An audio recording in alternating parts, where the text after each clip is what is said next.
जी नाज़रीन अस्सलाम वालेकुम। जैसा कि आप सभी जानते हैं कि मेरा नाम रमेश कुमार है और मेरा ताल्लुक डेहरी डिस्ट्रिक्ट कोर्ट की सिंध पाकिस्तान से है।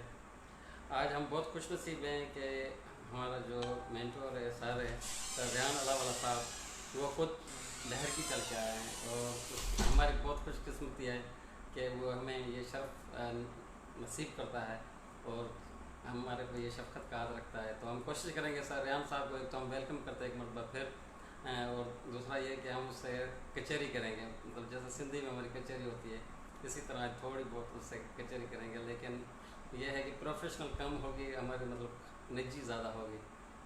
जी सर रेहान साहब अस्सलाम वालेकुम, क्या हाल चाल है सर जी आपके? बिल्कुल ठीक। शुक्रिया रमेश, आप इतना प्यार करते हैं, होस्ट करते हैं, ख्याल करते हैं। पूछे, क्या पूछे थे? पहले सर ये बताएं कि आपका कराची से लेकर देहरी तक का सफ़र कैसे रहा? सही। बेहतरीन रहा? कोई दुश्वारी आई, कोई मुश्किल हो? कोई सवाल और रात यहाँ पर स्टे करने में आपको नहीं। जैसे वीआईपी नीचे। हाउस है, इसमें क्या मुश्किल हो सकती अच्छा सर, बहुत से लोग सवालत करते हैं, जैसे मुझसे भी करते हैं, आपसे भी यकीन करते होंगे कि सर रेहान साहब मतलब गरीबों की मदद क्यों करना चाहता है या गरीब लोगों की आवाज़ बनना क्यों चाहता है, तो इस हवाले से आप क्या कहेंगे? पागल आदमी। लेकिन फिर भी आपका सर एक माइंड होगा, आपका एक विजन होगा, वो क्या है जैसे आप मतलब चाहते हैं कि मैं इन लोगों को इस तरह देखना चाहता हूँ? देखो, मैं जब आ रहा था तो आते हुए बहुत सारे लोग रास्ते में झोपड़पट्टी में नज़र आए। और फिर मैं एक और जगह आ रहा था तो मैं रास्ते में कुछ पौधे बेच रहा था, तो मैं आपके लिए कुछ पौधे खरीद के ले आया। तो मैंने जब पूछा तो वहाँ एक औरत खड़ी थी और कुछ बच्चे थे। तो मैंने उसको कहा कि हम आपका घर देख सकते हैं, तो हम अंदर चले गए। तो मिट्टी का ढेर का उसका कमरा, बकरियां भी पली हुई, भैंस भी पली हुई, और वहीं पे वो खाना भी खा रहे हैं। गैस नहीं थी उनके पास, लकड़ी चला रहे थे। तो ये रास्ते भर मुझे लाख सैकड़ों हज़ारों घर ऐसे नज़र आए, जिसका मतलब ये हुआ कि आज भी हमारे मुल्क में लाखों करोड़ों लोग इस तरह रहते हैं कि झोपड़ी में रहते हैं, पक्का घर नहीं है, गैस नहीं है, बिजली कभी आई आई नहीं आई नहीं आई, मोबाइल आ गया अल्लाह का शुक्र है उनके पास, अकल है, बुद्धू नहीं है। तो मुझे तकलीफ़ ये होती है कि फ़र्ज़ करो तुम्हारे घर में बच्चे हैं और तुम्हारे बच्चे बड़े होंगे और तुम्हारे बच्चे जो हैं, तुम चाहोगे कि वो बच्चे जो हैं वो जो तुम्हारे रिसोर्सेज हैं, तुम्हारे घर के रिसोर्सेज हैं, तुम्हारे रिश्तेदार हैं, जी जी। तुम्हारे जानने वाले हैं, थोड़े बहुत पैसे हैं, ज़मीन पड़ी है, तो तुम कहोगे बेटा तू फारिग क्यों बैठा है, कुछ काम कर ले, और ये ज़मीन पड़ी है अपना रोटी रोज़ी से निकालो। तो मैं ये देखता हूँ कि हमारे मुल्क में बेतहाशा ज़मीन है, इतना सूरज है कि बंदा पागल हो जाए, काला हो जाए, जो सोना में चला गया, जैसे टोस्टर में बैठा है। जी फिर हम कल मिसाल के तौर पे कल हम आ रहे थे तो हम देखा कि भट्टियाँ लगी हुई थी ईंटों की। जी। तो मैंने सोचा कि ईंटों की भट्टियाँ से लकड़ी जलाते हैं, उसमें भूसा बिल्कुल जलाते हैं, बिल्कुल। तो वो जलाते हैं फिर लकड़ी ज़ाया करते हैं। तो इतनी सूरज जहाँ हो वहाँ तो उसको सूरज से एक कोई फर्नेस बनाना चाहिए जो रोशनी को जमा करे और उससे पका दे ईंटों को। और ये इंटरनेट पे भरा हुआ है कैसे करते हैं, एक मशीन बनेगी, बिल्कुल। लेकिन हम इनोवेट नहीं कर रहे। मुझे तकलीफ़ ये होती है कि भाई हमारे पास नॉलेज है, इंटर हाथ में है, ढूंढते क्यों नहीं, पैसा कमा सकते हैं, कमाते क्यों नहीं, क्यों खामखा में तकलीफ़ है। तो बस ये तकलीफ़ मुझे होती है कि खामखा में क्यों तकलीफ़ करके जी बैठा हूँ। जैसे आपने मुझे कहा जी। कि भाई मैंने आपसे कहा मैं आपके घर पे ठहरूँ, मैं चाहता था कि जी मैं किसी पाकिस्तानी हिंदू के घर पे जाके ठहरूँ, बोल सकूँ एक दिन कि जी मैं जाके ठहरा हूँ। आप नहीं बोल सकते क्योंकि आप नहीं जी। ठहरे, जी अब मुझे आपने मुझे मौका ही नहीं दिया। जी। आपने मुझे एक बहुत अच्छे से घर में ठहरा दिया कि जी यहाँ पे फैसिलिटीज़ ज़्यादा हों, लेकिन मेरी ख्वाहिश थी कि मैं आपके घर पे ठहरूँ। उसकी वजह भी यही थी कि मैं चाहता हूँ कि मेरे किसी हिंदू घर के भाई में ठहरूँ जाके। जी। ये नहीं कि मैं होटल नहीं ख़रीद सकता था या किराए बिल्कुल पे वो ले सकता सात था। चीज़ें मकसद मतलब क्या था हाँ। कि भाई मेरी आपसे इतनी दोस्ती है कि मैं जी जी। आपसे कह सकता था कि मैं रमेश आपके घर पे ठहरूँ। बिल्कुल। आप मुझे ज़मीन पे सुलाते कुछ करते, मुझे कोई प्रॉब्लम नहीं है। आप तो को पता है, देखिए मैं एसी भी नहीं खोल के सोया, इधर भी नहीं, उधर भी अली की साथ है, वो भी नहीं एसी खोल के सोया, वो भी बंद करके सोया। तो हम लोग तो मलंग लोग हैं भाई। एंड मैं बात भूल गया वैसे क्या कहते, झुपड़ी वाली सब। हाँ। तो अब ये जो झोपड़ी में रहते हैं, खामा खाम में ज़मीन भी है हमारे मुल्क में, पानी है, सूरज है, इतनी ज़मीन है, दरख्त नहीं लगाए हमने, जंगल नहीं बनाए, ये सब क्यों है? मेरे चक्कर आने लगते हैं देख। तो मैं चाहता हूँ कि चक्कर ना आए और लोग काम करें और अमीर हो जाएं।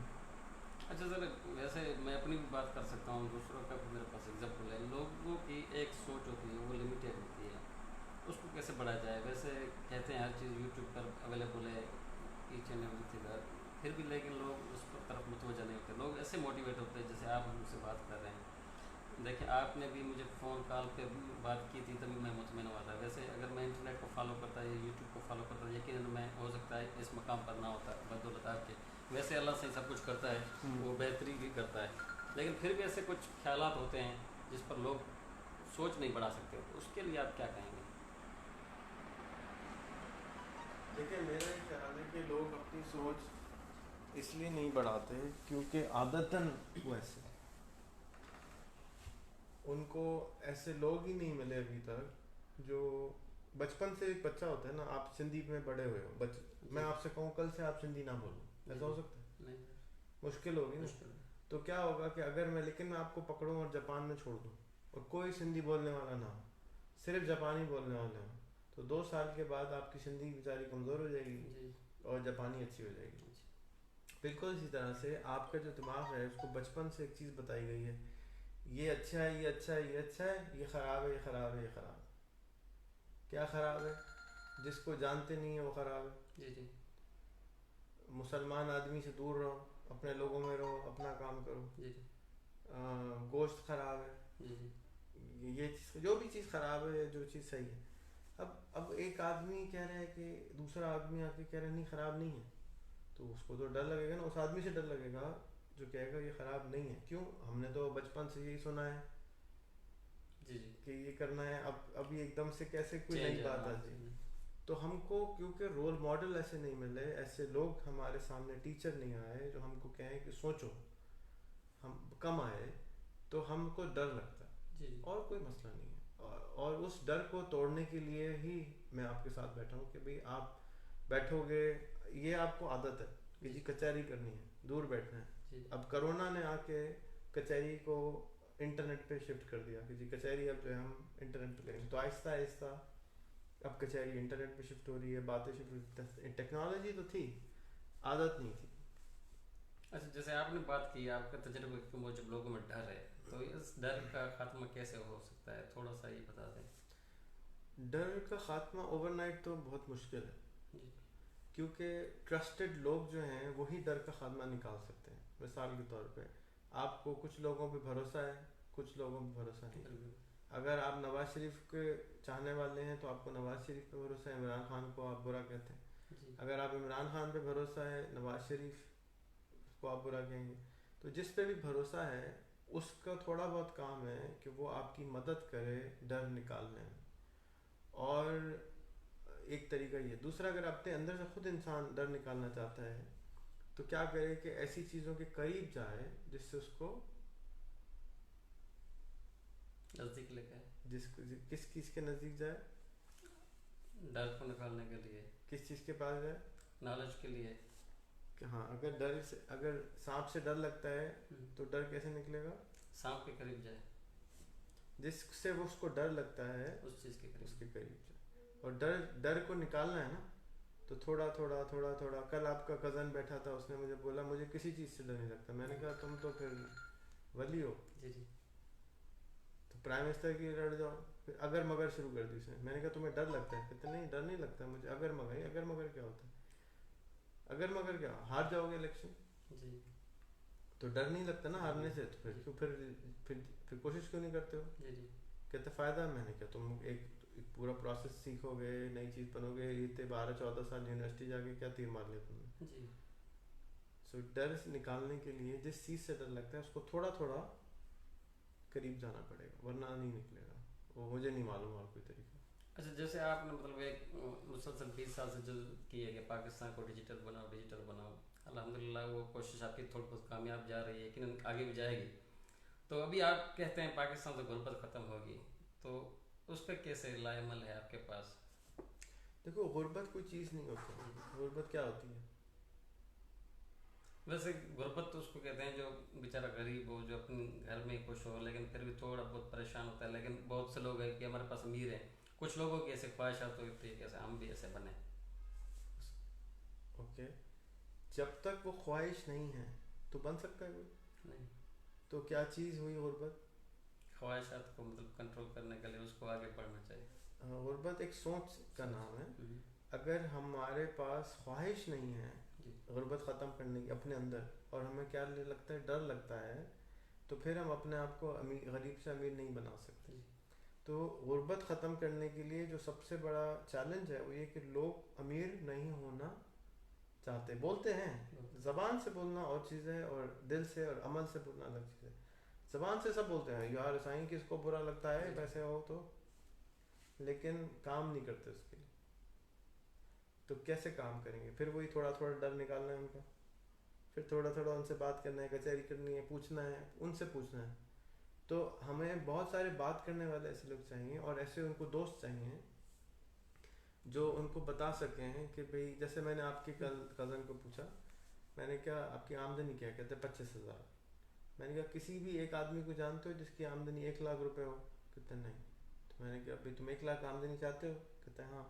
तो मैंने कहा कि ये सामने औरत बैठी है, 5 लाख इसकी आमदनी, इससे पूछो कि 5 लाख रुपए कैसे कमाओ। वो बता सकते हैं ना जिसको पता हो। तो पहले चाहिए ख्वाहिश, दूसरा चाहिए कोशिश। कोशिश में पहला ये कर सकते हैं कि आप सिंपल गूगल पे जाके लिख दें मैं 1 लाख रुपए महीना कैसे कमा सकता हूँ, गूगल जवाब दे देगा। यूट्यूब पे लिख दें 1 लाख रुपए कैसे बना सकता हूँ, गूगल जवाब दे देगा। तो जब भी पता चलेगा तो डर कम होगा। जब इल्म जो है वो डर कम करता है। जब पता चलेगा तो डर कम होगा और कोशिश करेगा। जब कोशिश करेगा तो फिर और डर कम होगा, फिर और इल्म लेगा, फिर और डर कम करेगा और फिर कोशिश करेगा। तो ये साइकिल है, इल्म, डर कम करना, फिर कोशिश करना, फिर दोबारा वही चक्कर, फिर वही चक्कर। मिसाल के तौर पे आपके बच्चे पैदा हो रहे थे, जी डर लग रहा था ना? जी जी तो ये तो नहीं कहा कि बच्चे को नहीं पैदा करो। नहीं, ये नहीं। तो क्या करते हैं, अभी बच्चा रो रहा है तो तुम्हारी बीवी को बच्चे पहले तो नहीं थे, नहीं तो क्या करेगी? अम्मा से पूछेगी, खाला से पूछेगी बच्चा रो रहा है क्या करूं, क्या करना चाहिए? तो वो बताएगी कि ऐसे करो ऐसे करो। लेकिन वो बच्चे को छोड़ दे रोने दो तो बच्चा बेचारा तकलीफ में आ जाएगा। बिल्कुल। तो इसी तरह ज़िंदगी है। ज़िंदगी में जब कोई मसला आता है तो किसी से पूछना पड़ता है। पहले लोग थे सिर्फ पूछने के लिए, जी, अभी कौन है पूछने के लिए? अभी गूगल है या यूट्यूब है या स्मार्टफोन है। एग्जैक्टली। ये लोगों को आदत इसकी नहीं है। पहले हमको अभी भी आदत यही कि नहीं, रेहान भाई को फ़ोन करो ना, 2 मिनट में बता देगा क्या करना है। अपने खुद से कोशिश नहीं करते। मुझे भी नहीं है। जब मैं बड़ा हो रहा था तो गूगल नहीं था।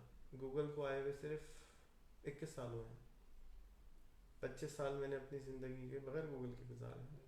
तो अगर गूगल मेरे पास 2 साल की उम्र में आया होता, आपके बच्चे छोटे हैं, उनको अभी से आपने गूगल करना, यूट्यूब करना सिखाना है, जाके उनको ये जो तकलीफ़ हो रही है लोगों से बात करने की, कचहरी करने की ज़रूरत है, वो ना हो। अच्छा सर, बहुत से लोग कहते हैं मतलब गूगल है यूट्यूब बेस पे हम सर्चिंग करते हैं तो हमें ये मिलता है कि पता ही नहीं लगता सच क्या है झूठ क्या है। तो उसको फिल्ट्रेशन करने का क्या तरीका है? जैसे आपके हुक्म से हम डिजिटल सेंस चला रहे हैं तो उस हवाले से बहुत से लोगों के सवाल आते थे, लेकिन वो पब्लिकली नहीं आते हैं, प्राइवेटली आते हैं या मैसेजेस पे या फ़ोन पे। तो उसका क्या सोल्यूशन बहुत है? अच्छा था। अगर आपको समझो कि कोई बाज़ार में सब्ज़ी खाने जाना है, जी बेगम कहती है, ज़िद करती है आज बाहर खाना खाना है, तो आप 5 रेस्टोरेंट बाहर से देखते हो तो आपको पता चल जाता है कि ये अच्छा लग रहा है, जी ये ख़राब लग रहा है, इस पे ज़्यादा लोग हैं, इस पे कम लोग हैं। यही चीज़ यूट्यूब पे अप्लाई होती है। जिसके व्यूज़ ज़्यादा हैं उसे उसका चांसेस ज़्यादा है कि वो सही होगा। जो इसकी बात के नीचे नेगेटिव कमेंट कम है, जी चांसेस, गलत ज़रूरी नहीं है लेकिन चांसेस ज़्यादा हैं। तो आप क्या करें, एक ही बात की 3-4 वीडियो देख लें, जो बात रिपीट हो रही है और दिल को लग रही है, क्योंकि अंदर इल्म सारा मौजूद है। आपने सिर्फ वो आपको याद दिलाने के लिए वीडियो देखनी होती है। आप देखते हैं ओह अच्छा, आपके साथ अगर वो रेजोनेट कर रहा है, अगर आपको सही लग रहा है तो उसका मतलब वो सही है, अगर वो आपको गलत लग रहा है उसका मतलब वो वो गलत है। ज़रूरी नहीं है। हाँ, हर लेकिन चीज़ आपसे मुतफिक हो वो भी ज़रूरी हाँ है। तो लेकिन उसकी तरफ आपको थोड़ा सा और स्टडी करना चाहिए, थोड़ा सा और स्टडी करना चाहिए। जब आप थोड़ा सा स्टडी करते हैं, ये नहीं हम समझ लीजिए यही सही है बस। बिल्कुल। मैं भी गलत हो सकता हूँ, मैं बहुत सारी बातें गलत बता देता हूँ, क्योंकि मैंने भी आगे सुना, मैंने आगे बता दिया, प्रूफ तो नहीं देखा। जी। तो मेरे पास पे बहुत सारी गलत इन्फॉर्मेशन है। लेकिन आप उसको जब 3-4 लोगों से बात करोगे तो आपको अंदर से आवाज़ आ जाएगी, ये बंदा सही लग रहा है, ये बंदे की बात सही लग रही है। आप फिर आप विकीपीडिया पे सर्च कर लो, प्रूफ देख लो, तो उसको सर्च करना शुरू कर दो और चलना शुरू करोगे। रूमी कहते हैं कि जब हम चलना शुरू करते हैं तो रास्ता नज़र आता है, जब चलते ही नहीं है तो रास्ता ही नहीं पता चलता कि करना क्या है। अच्छा सर, जैसे हम देखते हैं पाकिस्तान एक ज़राअत का मुल्क है, उसमें ज़राअत माशाल्लाह बहुत भी है, काश्तकार भी हैं, लेकिन फिर भी देखते हैं कि वो काश्तकार या थोड़े बहुत जो ज़मींदार हैं वो ज़राअत से तरक्की नहीं कर रहे हैं, उसकी क्या असबाब है? बहुत अच्छा सवाल है, बहुत इम्पोर्टेंट सवाल है इस जी। मुल्क के लिए, आपके लिए, इस इलाके के लिए। ज़राअत तरक्की तो कर रही है, लेकिन हम अपने आप को क्योंकि बदलना नहीं चाहते, तो हम ज़राअत को उसी तरह से कर रहे हैं जैसे हम पहले करते थे। तो आज के दौर में अगर एक ज़राई आदमी है, मिसाल के तौर पर इधर आम है, जी जी हाँ। आम वाला है, तुमने कभी आम के पापड़ खाए? नहीं सर। नहीं खाए। क्यों नहीं खाए? पता नहीं है। पता नहीं। आम का सिरका पिया है? हाँ वो क्या, कहाँ पे मिलता है? वो अपना बनाना पड़ता है। अपना बनाना पड़ता है। मैंने ज़िंदगी में कभी नहीं पिया था, जब मैं जर्मनी से लेकर आया कि जी आम का सिरका होता है। जी। चलिए, आम का सिरप हम लोग नहीं बनाते, नहीं बनाते। आम का अचार कम बनाते काम हैं। बनाते हैं। तो हम क्या करते हैं, कहते हैं आम बेच दो बस, आसान काम। लेकिन जो काम हम करते रहते हैं वो खुद ही आसान हो जाता है। आपके लिए स्ट्रीम यार्ड पे इंटरव्यू करना आसान है, मुश्किल है? आसान है भी। लेकिन जो दूसरा आदमी है उसके लिए वो सर बड़ी बात है, मुझे हैरत होती है कि जो मतलब मुझसे भी ज़्यादा एक्सपीरियंस है ना वो डिजिटल की दुनिया में, लेकिन फिर भी पूछते हैं यार स्ट्रीम यार्ड कैसे चलेगा, कैसे गेस्ट को, मुझे हैरत होती है हालांकि। तो मुझे भी हैरत, मेरी किताब है उस पर लिखा हुआ है व्हाट इज़ इंटरनेट के बारे में। जब मुझको मेरी किताब का कोई तारीफ़ करता है तो मुझे तकलीफ़ होती है। मैं कहता हूँ इतनी इतनी बेसिक इल्म भी नहीं है, हाय, बिल्कुल नहीं मालूम कुछ भी। तो इस डरना नहीं चाहिए, नई चीज़ों को तलाश करना चाहिए। आम है, आप 100 रुपये किलो की जगह आप 2000 रुपये किलो बनाओ। अमरूद है, उसको उसका पत्ते की चाय बनती है, पता है आपको? उससे पेट ठीक हो जाता है। 2000 रुपये किलो बिकती है। हम पत्ते को क्या करते हैं, जला देते हैं। अमरूद, वो केला है, केले का तना है, केले के तने को क्या करते हैं, फेंक देते हैं, जला देते हैं। केले के तने से प्लेटें बनती हैं, कपड़ा बनता है, ग्लासेस बनते हैं। ये चीज़ें आप यूट्यूब पे जाकर सिंपल लिखो, मशीनें मिल जाती हैं, लो और मशीन बना लो। तो हम क्या कर रहे हैं कि हम देख नहीं रहे कि हम क्या कर सकते हैं। इसी तरह से तुम थोड़ा गांव में जाओगे तो वहाँ भैंसें भरी हैं, गैस नहीं है, हम बायोगैस नहीं बना रहे। क्यों नहीं बनाते? कोई खर्चा आता है? कोई खर्चा नहीं आता। खड्डा खोदना है, उसका गोबर डालना है, उसे पाइप लगाना है, गैस तैयार। नहीं बनाते। क्यों नहीं बनाते? पता नहीं है ना। फिर उसी गैस के आगे जनरेटर लगा दो तो बिजली के पैसे हुए, बिजली फ्री की होगी। फ्री हो। तो भैंस भी मौजूद है, बकरी भी मौजूद है, इंसान का फौसला, इंसान पखाना करता है, उससे भी गैस बनती है। हम क्या कर रहे हैं, हम कह रहे हैं रोना पीट रहा है, गैस नहीं है, बिजली नहीं है। क्यों नहीं है? पता नहीं। तो बस क्योंकि आदतन फंसे हुए हैं, तो इसलिए हम फंसे हुए हैं। कोशिश करें कि अपने आप को ढूंढें, इंटरनेट पे जाके तलाश करें कि क्या बेहतर कर सकते हैं, और add on value added product करें। खजूर है, आते हुए शक्कर से कितने खजूर की दुकानें आती हैं ना, एक के पास भी चॉकलेट खजूर नहीं मिलती, एक के पास भी चीनी वाली खजूर नहीं मिलती। जैसे टॉफ़ी होती है, आप खजूर को डिप करें चीनी में तो उसका खुरन बन जाएगी, वो और मीठी हो जाएगी, एक नई चीज़ बन गई। तो 200 रुपये की जगह वो 400 रुपये किलो बेच सकता है। फिर जितने हैं, कोई भी ऑनलाइन नहीं बेच रहा, किसी ने नहीं कहा आपको चाहिए तो घर से बैठ के हमारी इस वेबसाइट से ऑर्डर कर दो या दराज पे ऑर्डर कर दो। तो हम अपने आप को इनोवेट नहीं करते, इस वजह से प्रॉब्लम। फिर रली वाले आते हैं उसके बाद, लाइन से एक भी आदमी जो है वो Etsy.com पे वेबसाइट है उस पर नहीं बेच रहा। अगर वही रली जो 2500 रुपये की यहाँ बेचता है वो Etsy पे बेचेगा, तो वही रली 2500 की जगह समझो 25,000 की हो जाएगी। नहीं बेचता। तो हम अपने आप को खुद कन्फाइन छोटा करके रखते हैं, और उस छोटे रखने की वजह से हमको इल्म नहीं मिलता, और इल्म से फिर हम डर भी लगते हैं। अच्छा, जैसे ज़रा आप अपना एक्सपीरियंस शेयर कर रहे हैं, माशाल्लाह, इससे तो ऐसा लगता है कि हमें बैरून ममालिक जाने की ज़रूरत नहीं, हम यहाँ पर कमा सकते हैं। लेकिन उसके क्या असबाब है? क्या हम रिसर्च नहीं करते या हम मेहनत नहीं करते? मिसाल के तौर पर अभी आपने आम के फ़वाइद बताए, उससे क्या क्या होना चाहिए, या केले के, अमरूद के। लेकिन देखिए, हमें भी पता नहीं है, यकीन लोगों को भी कम पता होगा तो बहुत से कम लोगों को। तो आप क्या समझते हैं, क्या वो रिसर्च नहीं करते या मेहनत करना नहीं चाहते हैं? चलो, रिसर्च बड़ा मुश्किल लफ्ज़ है। जी। आपने रिसर्च बोला ना, भाई रिसर्च, मुझे भी अमरूद के बारे में ये बातें नहीं पता थी। तो हमारे एक दोस्त है, कहते हैं मेरे अमरूद के बाग है, मैं ऐसे ही बैठा हुआ था, मैंने कहा चलो लाइव आते हैं, बात करते हैं। मैंने स्क्रीन शेयर किया, मैंने amazon.com खोली, उस पर लिखा अमरूद, अमरूद को अंग्रेज़ी में क्या कहते हैं, गुआवा, जी। Guava products. पता चला जी अमरूद के से आप खुशबू बना सकते हैं, चाय बना सकते हैं, पत्तों से चाय बना सकते हैं, डायरिया का इलाज बन जाता है, पता नहीं क्या क्या चीज़ें निकलती गई। मैं ख़ुद पर चक्कर आया।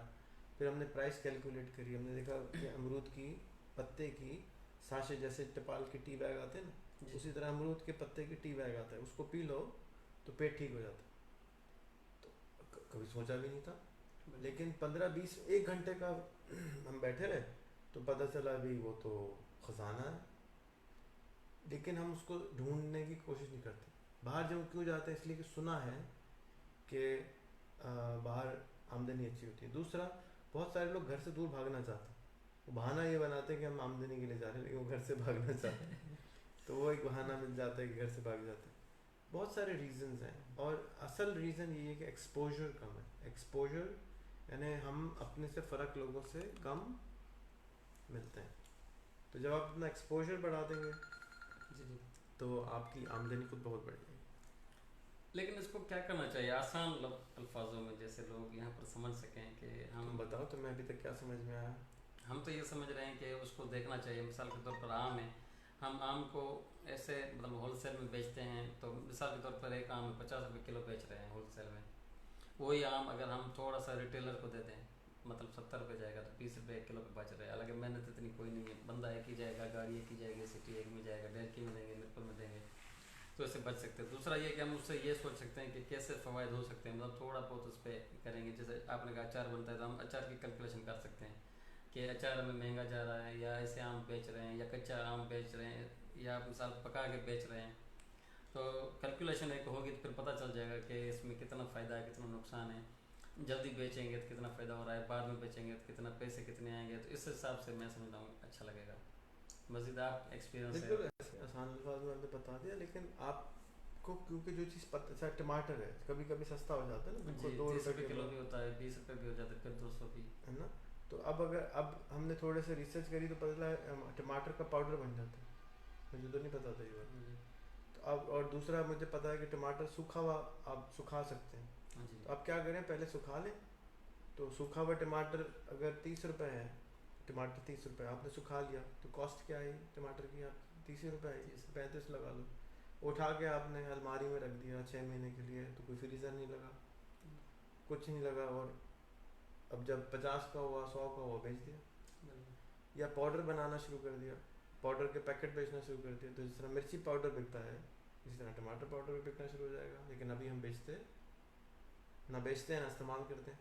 तो नई चीज़ करने में थोड़ी सी मेहनत शुरू में, क्योंकि फ़र्क होती है, क्योंकि फिर टमाटर पाउडर कैसे इस्तेमाल होगा, उसका काम क्या होगा, 25 सवाल आएंगे। उन सवालों से दूर भागने के लिए हम कहते हैं यार ये भाई यही बेच दे, तू मेरी जान छुड़ा दे।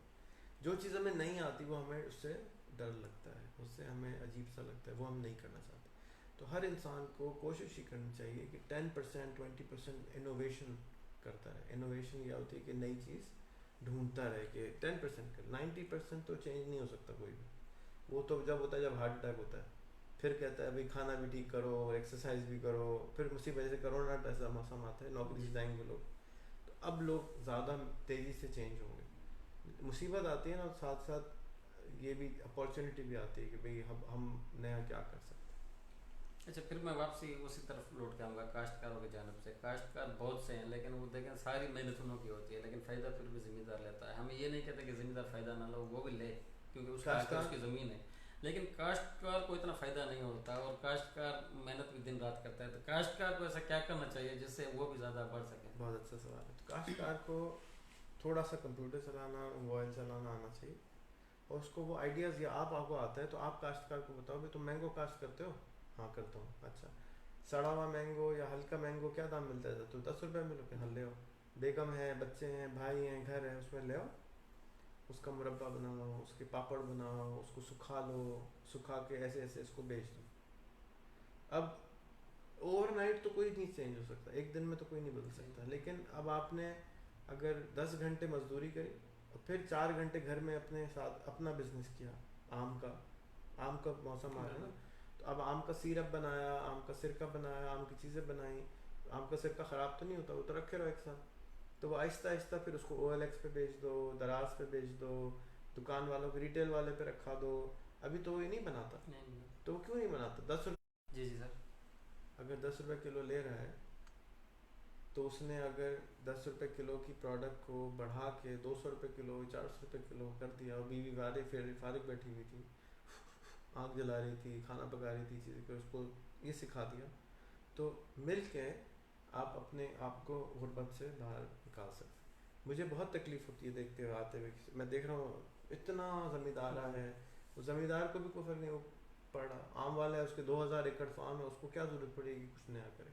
असल तो जो जो मज़ारी है, जो बेचारा फार्मर है, उसको कुछ नहीं मिल रहा है, वो बड़ी तकलीफ़ की बात है। और वो जब भी ठीक होगी जब वो अपने आप को थोड़ा सा बदलने की कोशिश करें, बड़े आराम से। अब तो बड़े आराम से कोई यहाँ पे, मेरे ख्याल में वडेरा सिस्टम ख़त्म हो चुका है, ज़्यादा वडेरे कोई तंग नहीं करते हैं और आप छोड़ सकते हैं।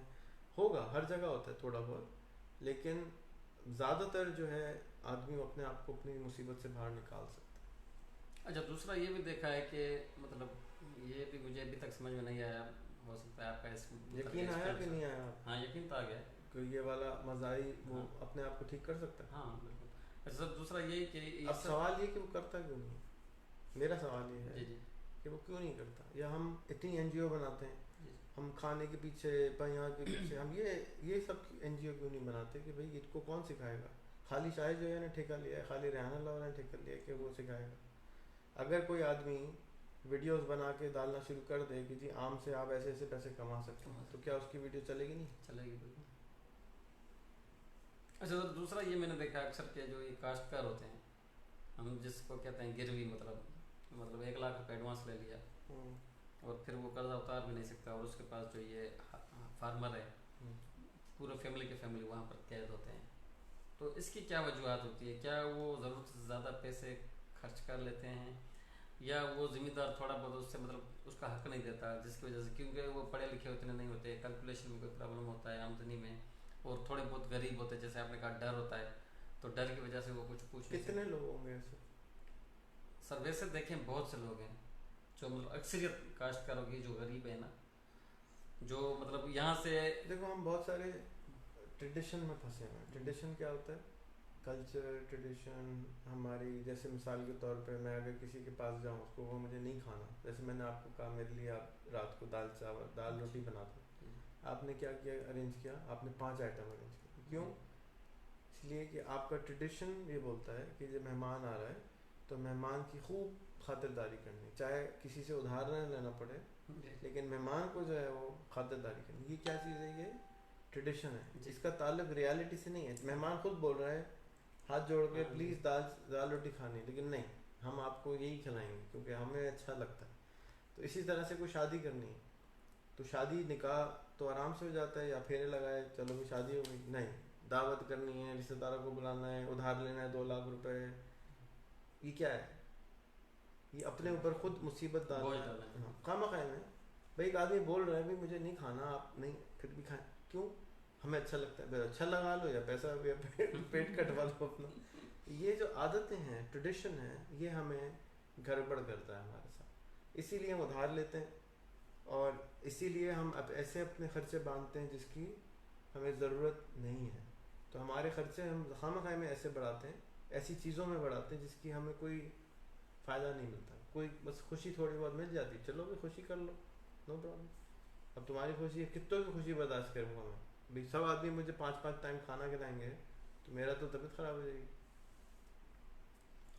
फिर मैं आऊँगा उस डिजिटल पाकिस्तान की जानिब से, लेकिन उससे अब ऐसे पहले आखिरी सवाल है क्योंकि फिर हमें लेट हो जाएंगे ठीक है, माशाल्लाह। एक सवाल और है, फिर उसके बाद डिजिटल की तरफ आते हैं। वैसे देखा जाए सर, जो मेरी ज़ाती राय है, तो मैं ये कहता हूँ कि एजुकेशन से तब्दीली आती है, मतलब शौर थोड़ा बहुत। आज मुझे अगर अल्लाह का शुक्र है कि इस उस्ताद ने नहीं पढ़ाया होता या आपने नहीं सिखाया होता, तो आज मैं भी इस तरह नहीं बोल पाता। तो क्या समझते हैं आप, एजुकेशन वाकई लाजमी है, उससे चेंज आ सकती है, या एक अनपढ़ भी वो भी चेंज ला सकता है किसी भी शोबे में, अपने घर में मिसाल के तौर पर? एजुकेशन का मतलब क्या होता तालीम, जैसे वो अवेयरनेस है, कहाँ से मिलती है? स्कूल से भी मिल जाती है, घर से भी मिलती है, लेकिन प्राइमरी देखी जाए तो फिर स्कूल से, लेकिन घर से ऐसे शुरुआत होती है कि उसको सिखाया जाए। तो घर में पहले स्कूल नहीं होता था ना। जी जी अभी अगर आपने खानacademy.com खोल दिया तो जी। स्कूल आ गया। घर में पहले यूनिवर्सिटी नहीं थी, नहीं। अगर edX.org खोल दिया यूनिवर्सिटी आ गई। आगे। घर में पहले यूट्यूब नहीं था, अभी घर में यूट्यूब लगा दिया तो यूनिवर्सिटी, स्कूल, कॉलेज जी। सब कुछ आ गया। घर में पहले दराज नहीं था, अभी दराज आ गया तो दुकान भी खुल गई घर में। तो घर के अंदर बहुत कुछ अब आप कर सकते हैं। जी। पहले तरीका फ़र्क था, तरीका फ़र्क हो गया, इनोवेशन नहीं आई है। इल्म हासिल करने का वसाइल और आसानी बहुत ज़्यादा पैदा हुई, लेकिन हमारे लोग उसको अभी तक जानते नहीं हैं। ना हमारे प्रोफेसर जानते हैं, ना हमारे सियासतदान जानते हैं, ना हमारे लोग जानते हैं। तो ये अवेयरनेस का मसला है कि ये पॉसिबल है। जी जी। पिछले हफ्ते मैंने 3 दिन तक खाना नहीं खाया, कोई कुछ नहीं खाया, सिर्फ पानी पिया। और उस हफ्ते मैंने एक्सरसाइज भी करना शुरू करी, पहले कभी नहीं करता था, कोई हार्ट अटैक भी नहीं हुआ। अच्छा, भूख भी नहीं लग रही थी, 3 दिन के बाद भी भूख नहीं लगी। तो मैंने ये सोचा कि मैंने आज तक क्यों नहीं किया। अगर मैं 3 दिन तक खाना नहीं खा रहा हूँ और मुझे कोई फिक्र नहीं है और भूख भी नहीं है, तो मैं 3 दफ़ा दिन में क्यों खाना खाता हूँ? ज़रूरत तो नहीं थी। लेकिन कभी किसी ने ना बताया, ना कोशिश करी, ना प्रूफ किया कि ये हो सकता है। तो मेरी अवेयरनेस में जब आया, मुझे पता चला ये मुमकिन है, तो मुझे 2 साल लगे ये करने में। मुझे डर लगता था, भाई और 3 टाइम खाना नहीं खाएंगे, 2 टाइम खाएंगे, जी। थकन हो जाएगी, परेशान हो जाएंगे, ये हो जाएगा, वो हो जाएगा, 50,000 सवाल है। 2 साल तक सोचा, उसके बाद मुझे भी 2 साल लगे करने हैं। मगर मैं- बिल्कुल इसी तरह हर चीज़ अवेयरनेस का मसला है कि हमें पता नहीं है कि हम ये कर सकते हैं। हम क्या करें, हम ये करें कि पता कराएं, गाइड करें, करते रहें जब तक कि इससे अच्छा तरीका ना मिले। जी, बहुत शुक्रिया रेहान अल्लाह साहब, आपने हमें टाइम दिया और इंटरव्यू दिया। बहुत से लोगों को यकीनन आप वैसे ही वो इन्फॉर्मेशन देते रहते हैं, तो आज की इन्फॉर्मेशन भी मतलब बहुत आप लोगों के लिए अहमियत रखती होगी, वैसे भी रखती है, लेकिन लोग सिर्फ उस पर, मैंने जो अभी ये अंदाज़ा लगाया कि अमल चीज़ इंसान कामयाबी से हासिल कर सकता है। और दूसरा ये कि हम उस पर रिसर्च नहीं करते। रिसर्च को अगर हम आम लफ्ज़ों में कह दें कि हम उसको थोड़ा बहुत जान लें कि इससे क्या फ़ायदे हैं, क्या नुकसान आते हैं, और कैसे हम उस पर अमल कर सकते हैं और कैसे ज़्यादा कमा सकते हैं। यकीनन जब हम सोच बड़ी रखेंगे तो हम चाहेंगे कि हमारी आमदनी भी बढ़ सकेगी, और आमदनी बढ़ सकेगी तो यकीनन हमारा घर, हमारा बच्चा, हमारा पड़ोसी वो भी खुशहाल हो सकेगा। तो इस वक्त के लिए इतना ही काफ़ी है। फिर इंशाल्लाह अगले किसी नए प्रोग्राम में किसी नए मेहमान के साथ फिर हाज़िर होंगे। तब तक के लिए दीजिएगा रमेश कुमार को इजाज़त। अल्लाह हाफ़िज़।